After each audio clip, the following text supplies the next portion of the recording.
Каракол Эңгилчээ Гунаа жолуна кар көчкү түштү. Бул тууралуу УКМдин Ысык көл облустук башкармалыгынан билдиришти.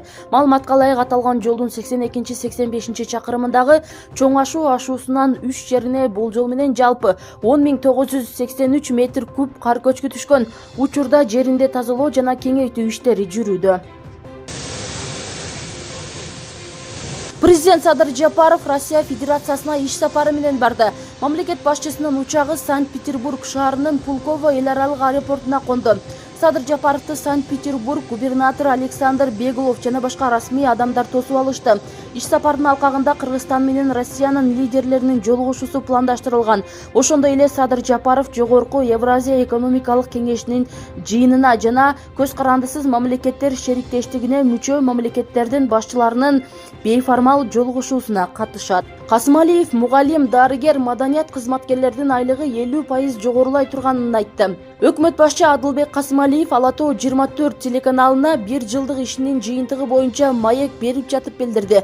Премьер-министрдин айтканына караганда 1 апрелден тартып өлкөдөгү дарыгер, мугалим, маданият кызматкерлердин айлыгы 50% көтөрүлөт.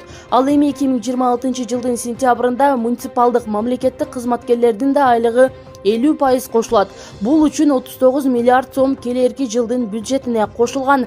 Кыргызстандын мектептеринде 80 миңден ашык мугалим иштейт. Дарыгерлердин саны 13 миңден ашса, медицина тармагында 33 миң адис эмгектенет.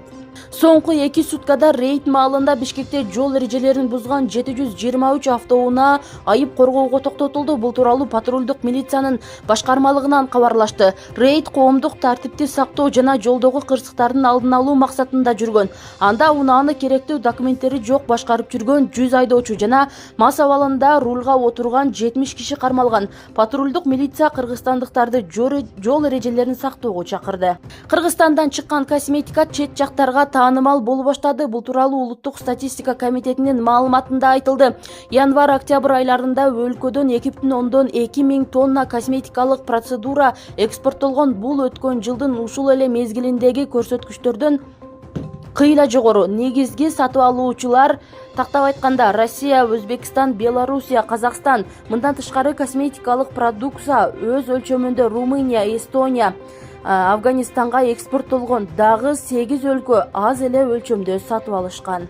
Эмбаппе Рональдонун рекордун кайталады. Француз футболчусу Килиан Эмбаппе 1 жылда Реал Мадрид үчүн эң көп гол киргизген Криштиано Рональдонун рекордуна теңелди. Реал Испания лигасындагы Севильяны өз үйүндө 2-0 эсебинде утуп алган. Беттеште француз чабуулчусу 59 голун киргизген. Рональдо да 2013 жылы клуб үчүн 59 голун киргизген. Реал Мадрид 2025 жылдын аягына чейин башка беттеш өткөрбөйт.